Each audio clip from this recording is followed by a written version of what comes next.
Good evening, and welcome back to Case Files. Unsealed. We often think of murder as a crime committed by strangers, by monsters that lurk in the dark alleys of our cities. But the most unsettling cases, the ones that truly stay with us, are the ones that happen behind closed doors.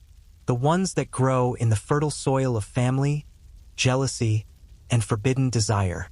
Tonight, we're going to Brooklyn, New York, to a charming brownstone with a lovely garden, the kind of place you see on postcards.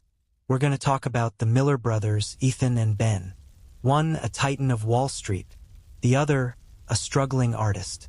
And the woman who stood between them, Ben's wife, Sarah. It's a story that starts with a shocking proposition, an indecent invitation that crossed every conceivable line, and it ends with a shallow grave, dug in the very garden a young man was supposed to build his future in. This case is a tangled web of family dynamics and dark secrets. It forces us to ask, what happens when the perfect family facade cracks under the weight of a terrible truth? If you're ready to look past the picket fence and into the abyss, then you're in the right place. And if this is your first time with us, please consider hitting that subscribe button and ringing the bell for notifications. You are not going to want to miss the resolution to this story. Now, let's head to that quiet, tree-lined street in Park Slope, where a secret lay buried, waiting for the rain to wash the dirt away. The first sign that something was wrong on Carroll Street wasn't a scream or the sound of breaking glass. It was the hydrangeas. Mrs. Gable, a woman whose 70 years had been spent mastering the art of neighborhood surveillance from her front window, noticed it on a Tuesday morning. Ben Miller's hydrangeas, his pride and joy, were wilting. And right next to them, in the middle of the meticulously curated garden, was a patch of newly turned earth. It was messy, haphazard, completely at odds with the almost fanatical precision Ben applied to his garden. It looked, Mrs. Gable thought with a shudder, disturbingly like a grave. For 2 days she watched. The patch of dirt remained. No sign of Ben, who was usually out there every morning with his coffee and his trowel. His wife, Sarah, came and went, her face pale and drawn, but she never went near the garden. Finally, on Thursday, propelled by a mixture of genuine concern and insatiable curiosity, Mrs. Gable called the 78th precinct. She reported a possible missing person, adding the detail about the strange digging in the garden as a nervous afterthought. Detective Eva Rostova hated these kinds of calls. Domestic disputes in gentrified Brooklyn. They were always messy, full of entitlement and secrets hidden behind freshly painted doors and organic grocery receipts. She arrived at the brownstone, a beautiful but imposing structure of deep red brick, and was met at the door by Sarah Miller. Sarah was the picture of frantic, upper-middle-class grief.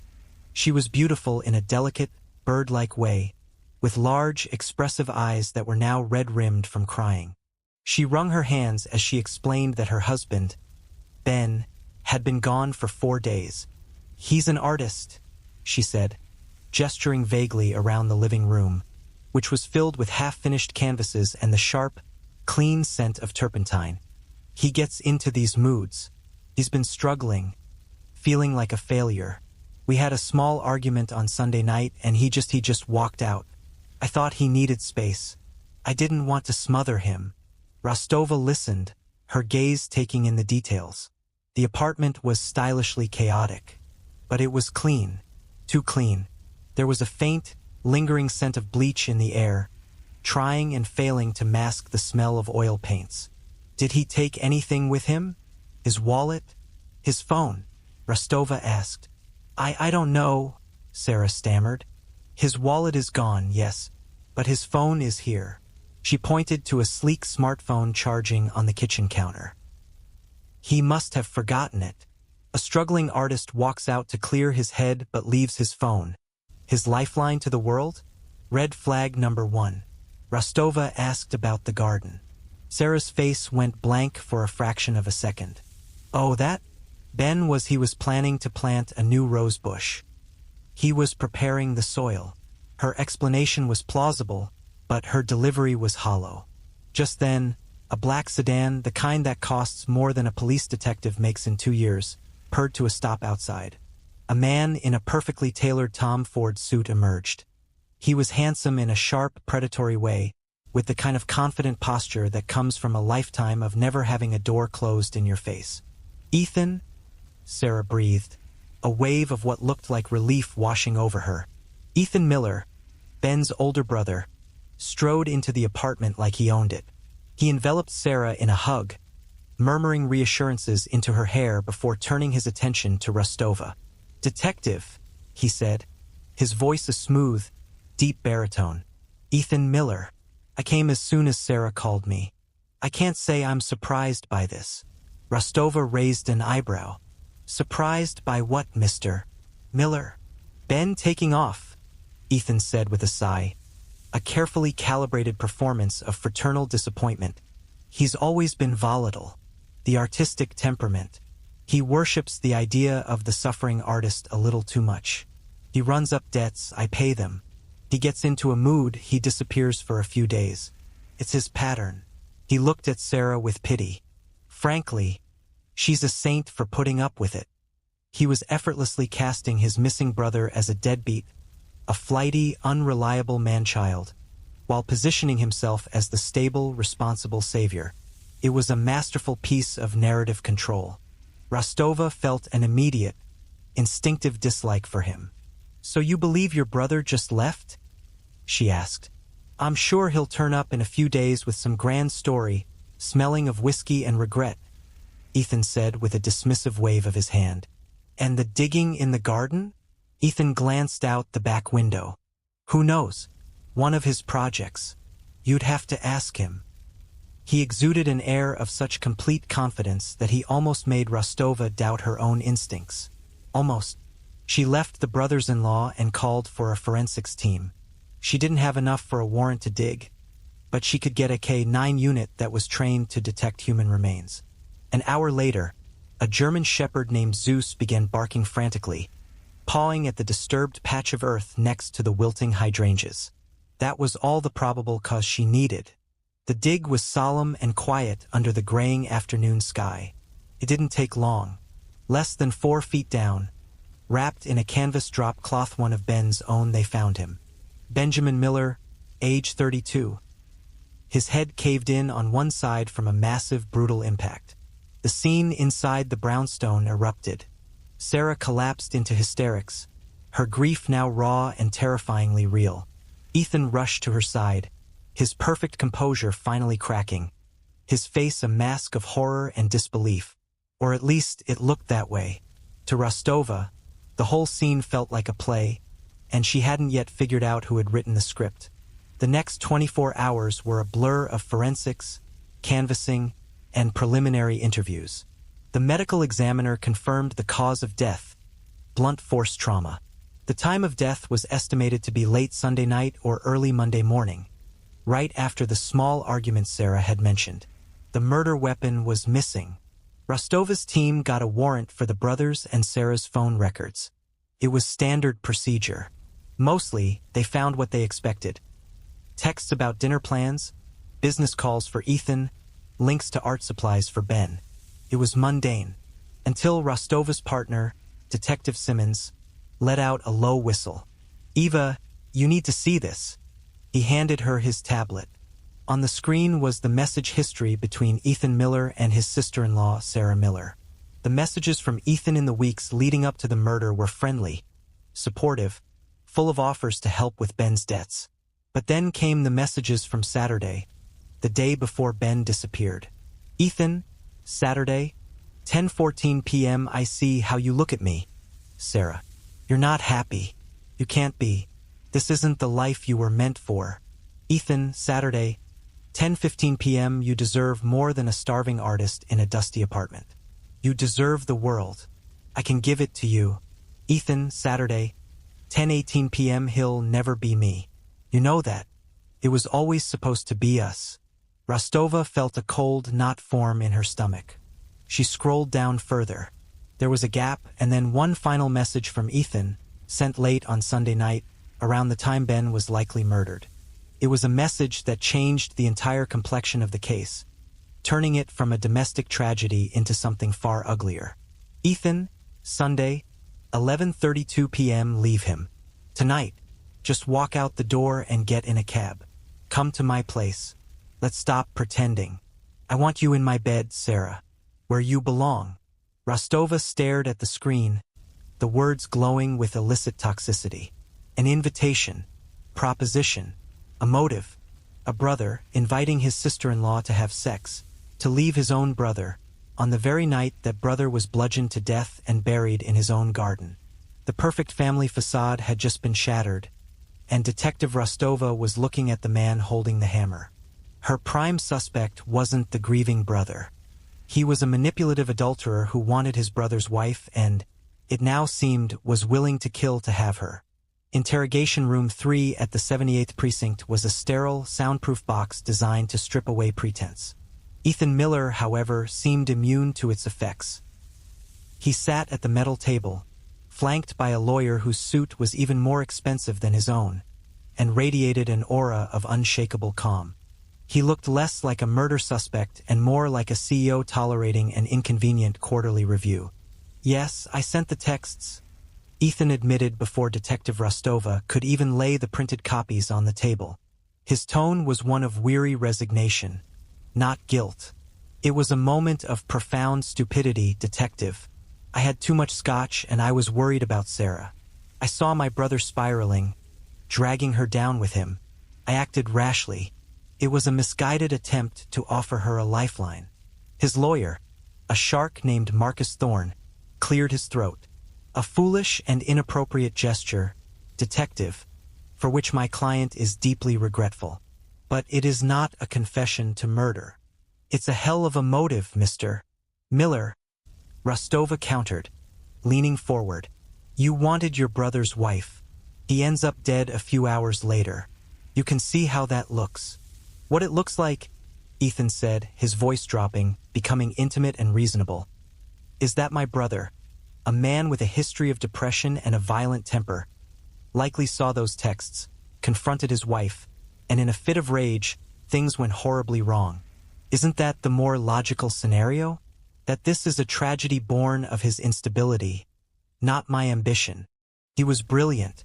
In one smooth motion, he had deflected, reframed the narrative, and thrown the shadow of suspicion back onto Sarah and the ghost of his dead brother.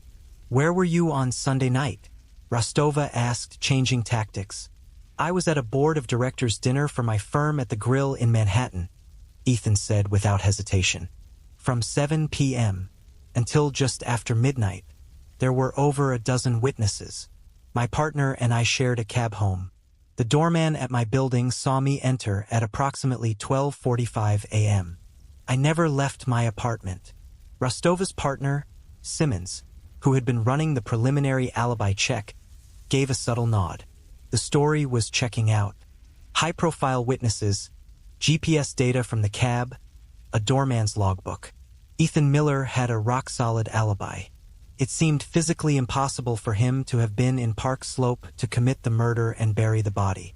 With Ethan's alibi holding firm, the full weight of the investigation swung back onto the grieving widow. The proposition from Ethan wasn't just a motive for him, it was an equally powerful one for Sarah. Did she use the texts as a weapon? Did she show them to Ben, intentionally sparking the argument that led to his death? Rostova brought Sarah back to the precinct. This time, the sympathy was gone. The questions were sharper, more pointed.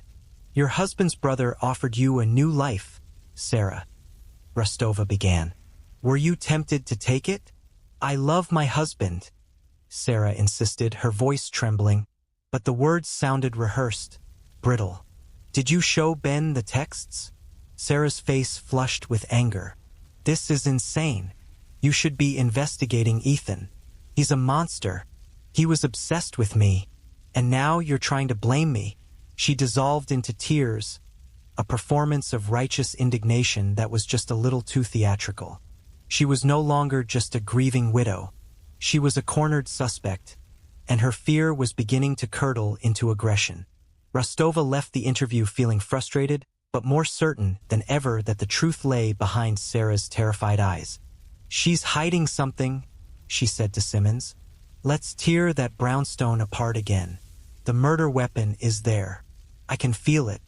The full forensics report landed on Rostova's desk the next morning, and with it came the first concrete cracks in Sarah's story. The ME had found microscopic traces of material under Ben Miller's fingernails. Not just skin. There were flecks of vibrant, ultramarine blue acrylic paint, the exact shade prominent in the half-finished canvas in his living room. And there were splinters, tiny fragments of a dark, dense wood, identified by the lab as mahogany. Most damningly, there was a single strand of hair found tangled in Ben's watchband. It wasn't his. It was long and had been dyed blonde. It was a perfect match for Sarah. Armed with this, the second search of the brownstone was different. It was not a search for a missing person. It was a hunt for a murder weapon.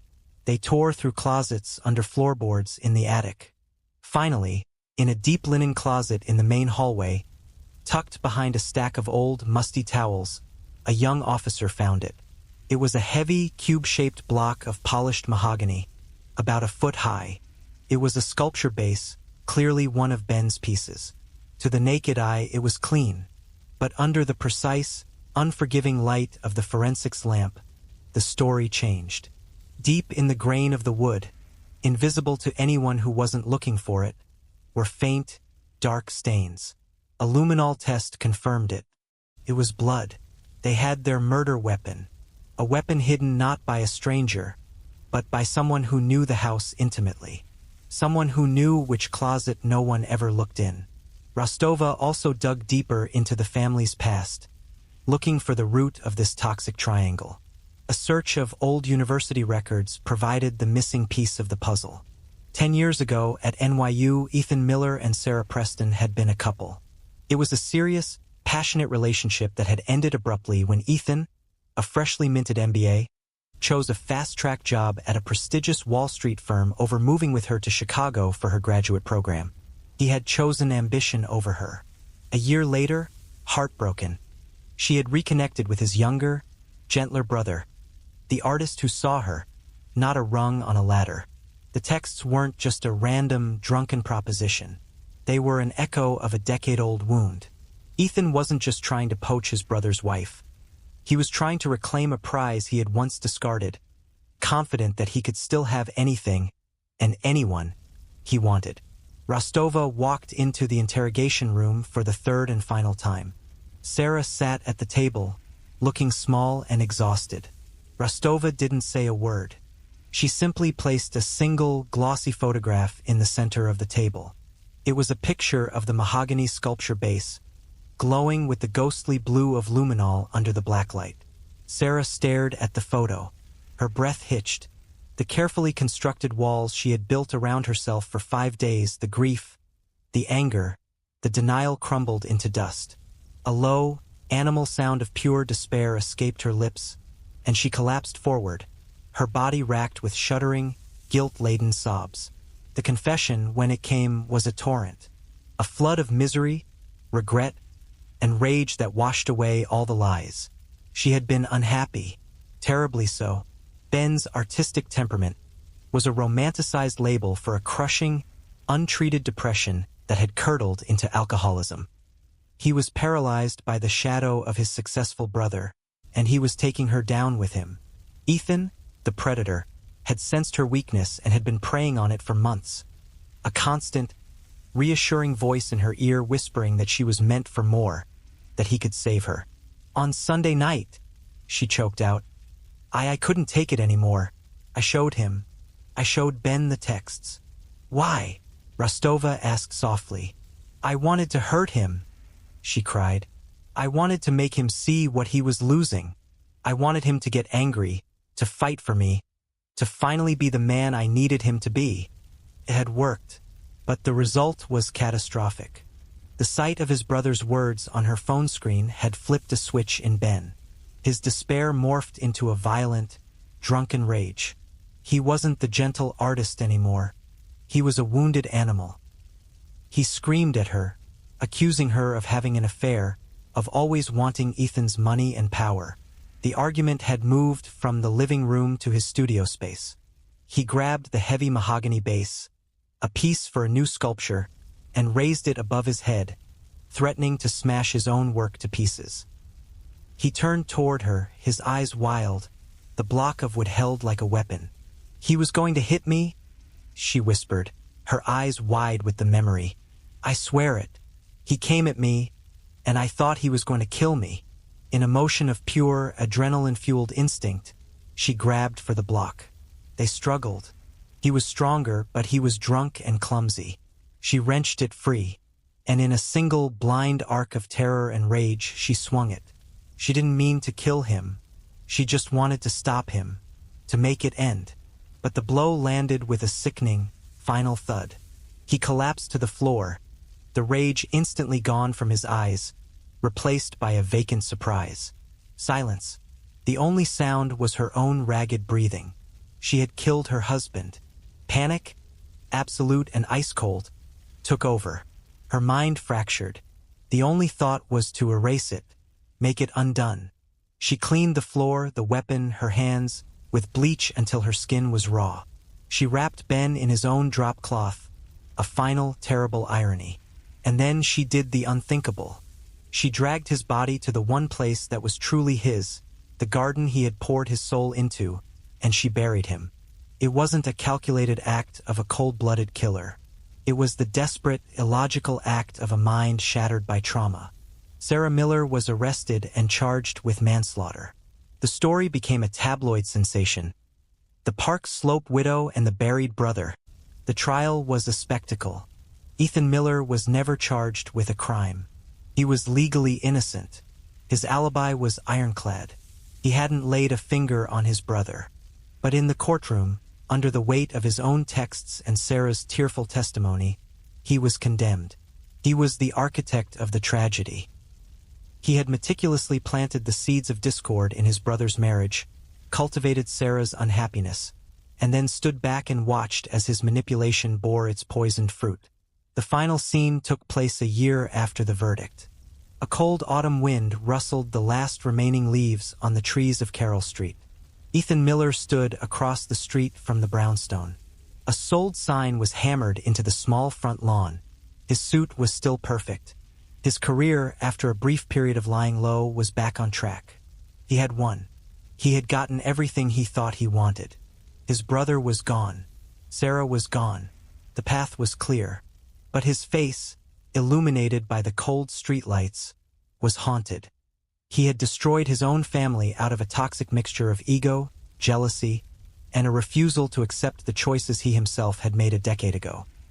He was condemned not by a jury, but by the absolute knowledge of his own moral culpability.